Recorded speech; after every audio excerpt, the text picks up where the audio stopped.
Good morning friends. आप सभी का डिप्लोमेटिक आईएएस यूट्यूब चैनल में स्वागत है। आज हम फिर एक न्यू टॉपिक मॉडर्न हिस्ट्री से लेकर आए हैं। जहाँ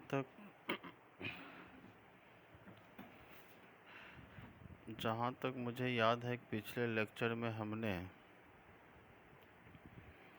छोटे छोटे राज्यों के उद्भव के काल के बारे में पढ़ रहे थे, तो उसमें हमने बंगाल के बारे में बात किए थे और बंगाल में मीर जाफ़र, मीर कासिम और पलासी के युद्ध तक हम चर्चा किए थे कि पलासी के युद्ध में एक तरफ सिराजुद्दौला की सेना है और दूसरी तरफ रॉबर्ट क्लाइव की सेना है, यानी कि ब्रिटिश कंपनी की सेना है।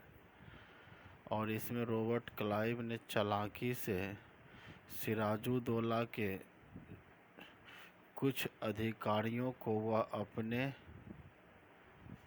पक्ष में कर लिया था, जिसको भी ये देखा जा सकता है कि छल के बल ब्रिटिश कंपनी ने बंगाल को यानी सिराजुद्दौला को हराया था।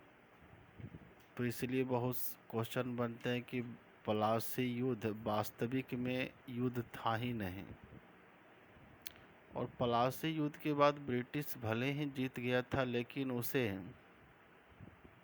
एक विश्वास भरा जीत की तलाश थे, क्योंकि यह एक छल का युद्ध था, तो इसलिए इसमें से उसका आत्मविश्वास नहीं बढ़ पा रहा था। तो आगे हम चले थे कि जैसे ही यहाँ पर मीर कासिम अपनी राजधानी मुंगेर ले जाते हैं, मुंगेर ले जाने के बाद वहाँ से वह मुंगेर ले जाने के बाद फिर वहाँ से क्या करते हैं, बहुत सारे काम करते हैं। अंत में वह ब्रिटिश कंपनी उन्हें खदेड़ देता है और अंततः मीर कासिम दोबारा गद्दी प्राप्त करने के लिए वह कुछ एक ग्रुपिंग बनाते हैं। तो देखिएगा उस ग्रुपिंग में क्या होते हैं कि एक तरफ तो ब्रिटिश सेना है और दूसरे देखते हैं कि उस समय अवध के नवाब की सेना, उसके बाद आपका मीर कासिम की सेना, और दूसरे जो तरफ था मुगल की सेनाएं। ये तीनों सेनाएं एक तरफ थी और वर्सेज ब्रिटिश की सेनाएं एक तरफ थे। और अंततः क्या होता है कि इसमें ब्रिटिश सेना की जीत होती है, जिसे कि हम बक्सर के युद्ध के नाम से जानते हैं। तो देखिएगा कि इस युद्ध में क्या होता है कि आमने सामने की लड़ाई होती है। इसमें क्या होता है कि ब्रिटिश को एक आत्मविश्वास भरा हुआ जीत मिलता है, क्योंकि पलासी के युद्ध में उसे कोई आत्मविश्वास नहीं बना था। और इस समय की बात करें तो उस समय जो भारत में ट्रेंड कर रही थी मुग़ल सेना, तो यहाँ पर सीधे है कि मुग़ल सेना यानी कि मुग़ल सल्तनत पर ही सीधे प्रश्न चिन्ह खड़ा हुआ, क्योंकि यह तीनों ज्वाइंट सेनाओं को एक साथ हार करना पड़ा। तो यहाँ से क्या होता है कि एक तरह से ब्रिटिश का अब पूरे भारत में ट्रेंड करना आसान हो, क्यों अब इसको कोई रोकने वाला नहीं बचा, क्योंकि यहाँ पर मुग़ल खुद हार जाते हैं। तो इनके आगे की राह पूरी तरह से क्लियर दिखाई देता है, माने कि पूरी तरह से यह साफ था। तो ये सब चीज़ को हम पिछले क्लास में हम बात कर चुके थे। हमने मीर जाफ़र, मीर कासिम के बारे में हम चर्चा कर दिए थे, ठीक है। तो उसके बाद इसी युद्ध के बाद देखिएगा कि यहाँ पर कुछ संधि होंगे, तो इनको थोड़ा सा देख लीजिएगा। इसमें एक आपका इलाहाबाद का संधि है, जो आपका 1765 ईस्वी में होता है। और इस संधि में देखिएगा क्या होते हैं। इलाहाबाद की संधि की बात करें तो इस संधि में अंग्रेज की तरफ से रॉबर्ट क्लाइव हैं, मुगल बादशाह के तरफ से शाह आलम द्वितीय है,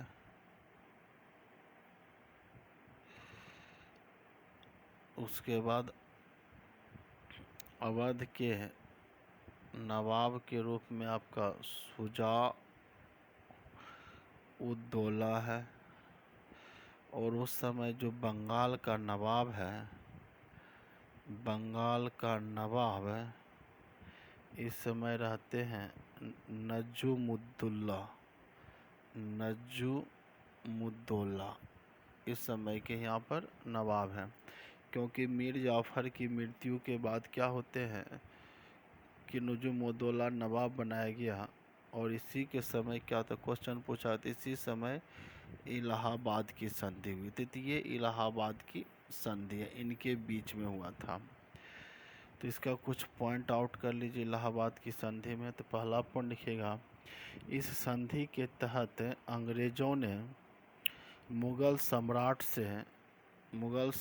से बंगाल, बिहार, उड़ीसा की दीवानी प्राप्त किए, यानी कि दीवानी प्राप्त कर लिया, यानी कि वित्तीय राजस्व अधिकार यह प्राप्त कर लेता है, राजस्व अधिकार प्राप्त कर लेता है। सेकेंड पॉइंट, मुगल सम्राट को ब्रिटिश कंपनी 26 लाख रुपये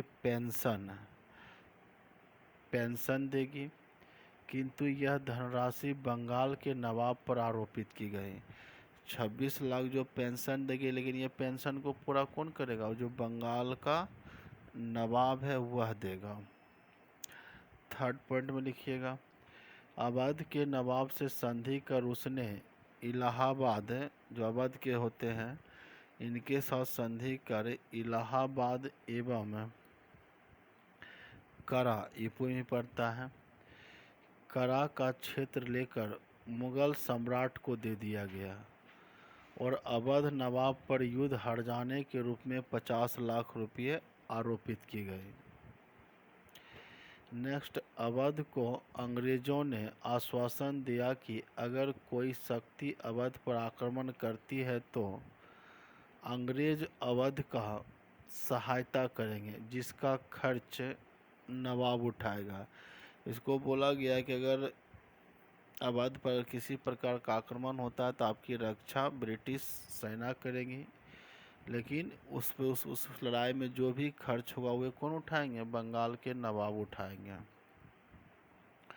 ठीक है, तो ये 2-4 पॉइंट अपना दिमाग में रखिएगा।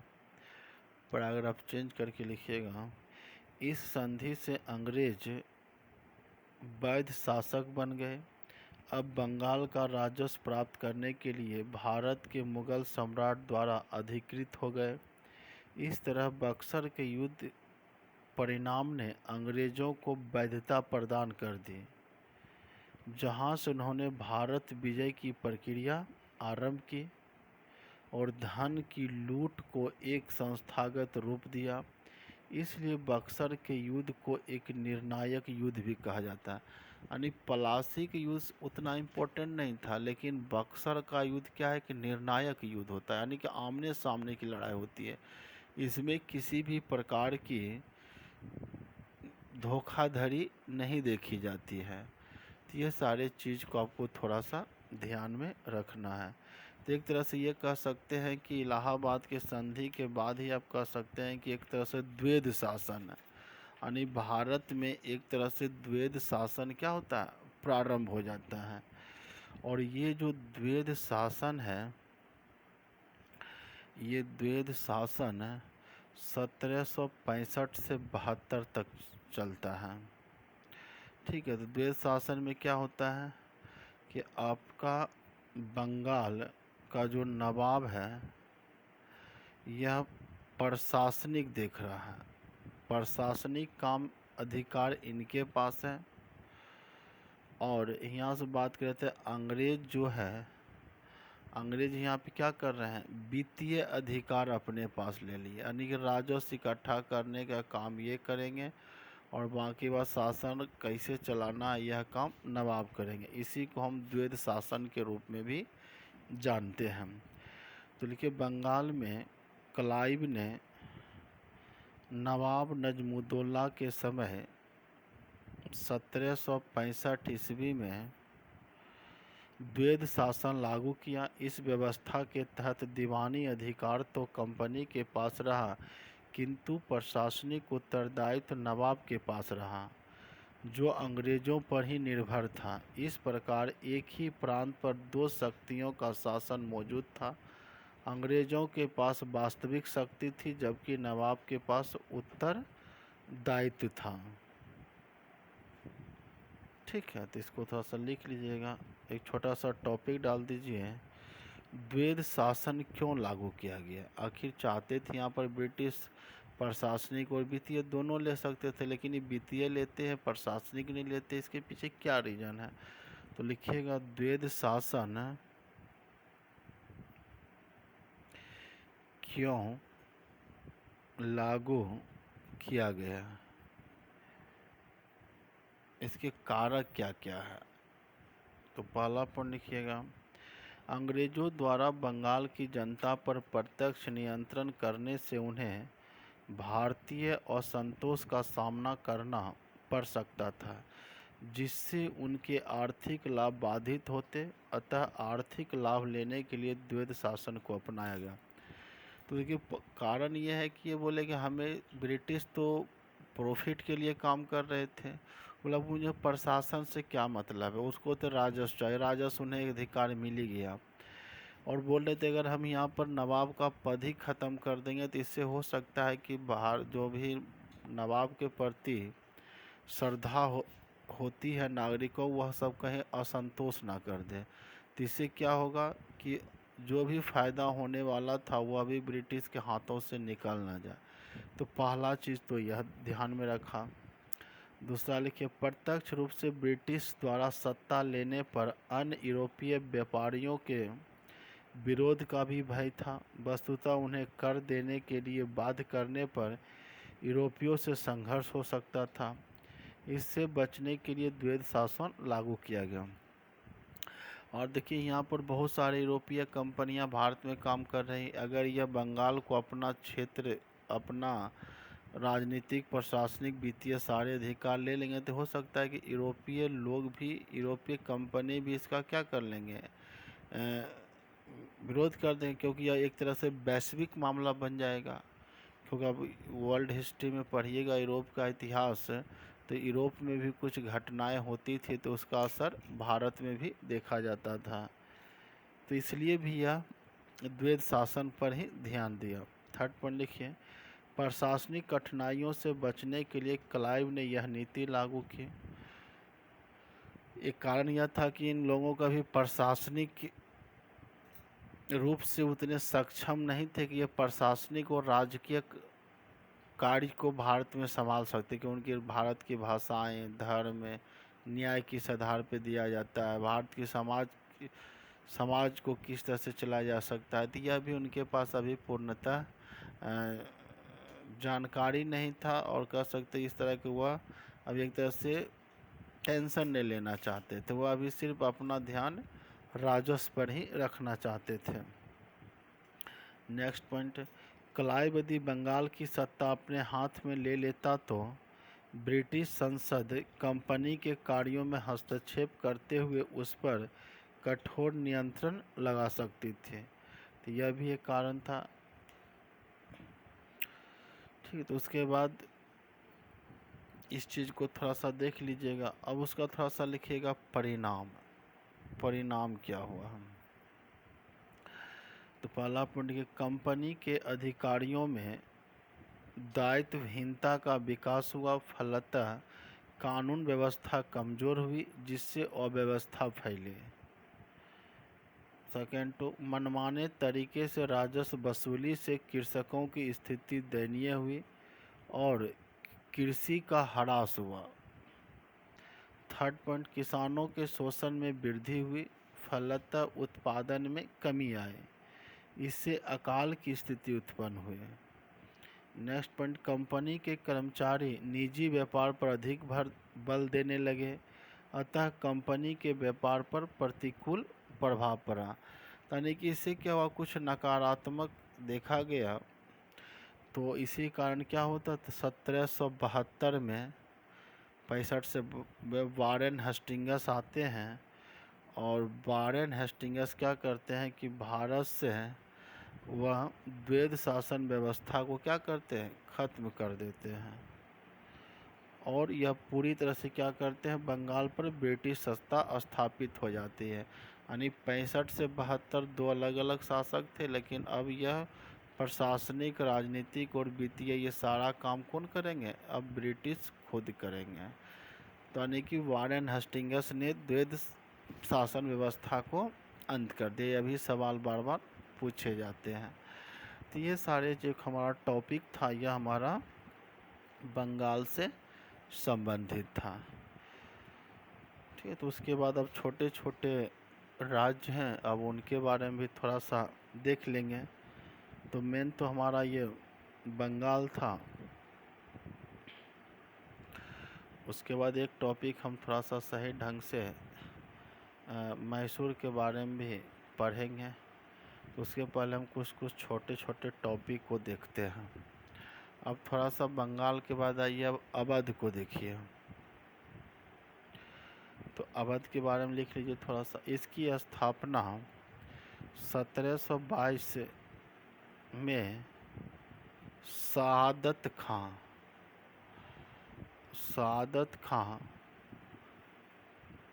खां बुरहान उल मुल्क ने की थी। इसने फैजाबाद को राजधानी बनाया। कालक्रम में सफदरगंज, सुजाउद्दौला, वही जो बक्सर के युद्ध में शामिल थे, फिर आसिफउद्दौला, इसने अपना राजधानी को क्या किया था, फैजाबाद से लखनऊ हस्तांतरित कर दिया था। आदि महत्वपूर्ण शासक हुए। तो थोड़ा सा देखिएगा अवध के बारे में। फिर यहाँ पर देखिए अवध के बाद देखिएगा तो निजाम मतलब हुआ कि हैदराबाद। मैप में हम दिखाए हैं, डैश तक लिखिएगा। इसकी स्थापना 1724 में निजाम उल मुल्क ने की थी। पूर्व में यह मुगल दरबार में तुरानी गुट का नेता था। दरबारी षड्यंत्रों से परेशान होकर दक्षिण चला गया तथा एक नवीन राज्य की स्थापना की। ठीक है, तो ये 1724 में आपका एक निजाम हैदराबाद राज बन जाता है। फिर यहाँ पर देखिएगा केरल राज्य, आगे चलकर केरल राज्य का निर्माण हो जाता है। तो लिखिएगा केरल राज्य। देखिए केरल में छोटे छोटे स्थानीय सामंतों के 4 राज्य थे। एक उसमें आपका था कालीकट था, एक आपका देखिएगा चिरकल, फिर कोचीन और त्रावणकोर। इन सभी राज्यों में त्रावणकोर सबसे महत्वपूर्ण था।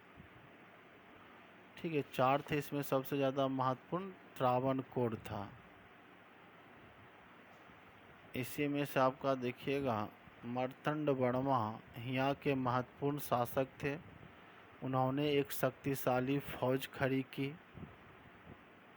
अपने राज्य से डचों को बाहर किया, कृषि, सिंचाई, व्यापार, वाणिज्य को बढ़ावा दिया तथा त्रावणकोर को आर्थिक एवं सामरिक दृष्टि से महत्वपूर्ण बनाया। इसके बाद राम वर्मा भी एक महत्वपूर्ण शासक हुआ। यह काफ़ी विद्वान व्यक्ति थे जो कई विदेशी इनके समय आए थे।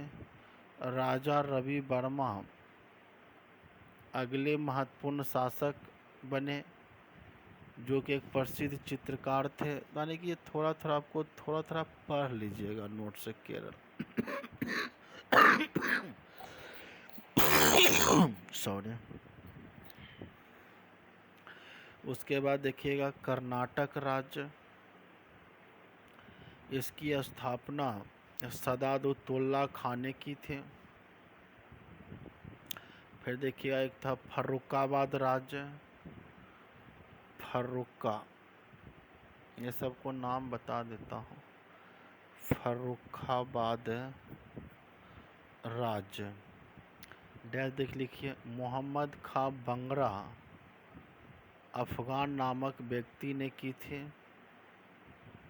यह राज्य अलीगढ़ से कानपुर के बीच था। फिर एक देखिएगा रुहेलखंड राज्य बन जाता है। रुहेलखंड, देखिए स्थापना दाऊद एवं अली मोहम्मद खान ने की थी। यह कुमायूं से लेकर तराई के बीच था। फिर यहाँ आप देखिएगा जाट राज्य बन जाते हैं। जाट राज्य, देखिए भरतपुर राजस्थान, ठीक है, और स्थापना इसका चूड़ामन और बदन सिंह ने की थी। फिर यहाँ पर देखिए सिंध,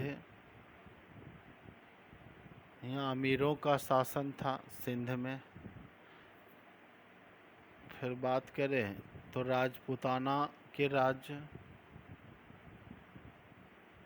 राजपूताना भी कुछ राज्य बन जाते हैं। राजपूताना, राजपूताना में अनेक छोटे छोटे राजपूत राज्यों का उदय हुआ। इसमें मारवाड़, मेवाड़, किशनगढ़, अजमेर, आमेर आदि बनाया गया। इन सभी में आमेर और इसकी जो राजधानी जयपुर थी, महत्वपूर्ण राज था। जय सिंह तृतीय यहाँ के महत्वपूर्ण शासक हुए। जय सिंह ने जैमितीय सिद्धांत पर आधारित खगोलीय गणना कराया। ठीक है, तो इसमें थोड़ा थोड़ा चीज़ को देखिएगा। इसमें और भी देखिएगा बनारस, और यहाँ पे एक बुक का भी नाम शायद है, जीज मोहम्मद शाही नाम से खगोल शास्त्र पर महत्वपूर्ण पुस्तक लिखी। इन्होंने दिल्ली, जयपुर, बनारस, मथुरा, उज्जैन आदि में खगोलीय प्रक्षेपणशालाओं की स्थापना की थी। ठीक है, और इसी में देखिएगा जयपुर का जंतर मंतर यूनेस्को के सूची में भी शामिल है। जो आपका जंतर मंतर है जयपुर का, राजस्थान का, वह यूनेस्को के सूची में भी शामिल। तो वे सब इसी समय के था, तो इसको भी थोड़ा सा देख लीजिएगा यहाँ पर। फिर अगर यहाँ पर पंजाब की बात करें तो पंजाब भी एक छोटा सा राज्य है। देखिए गुरु गोविंद सिंह जी के मृत्यु के बाद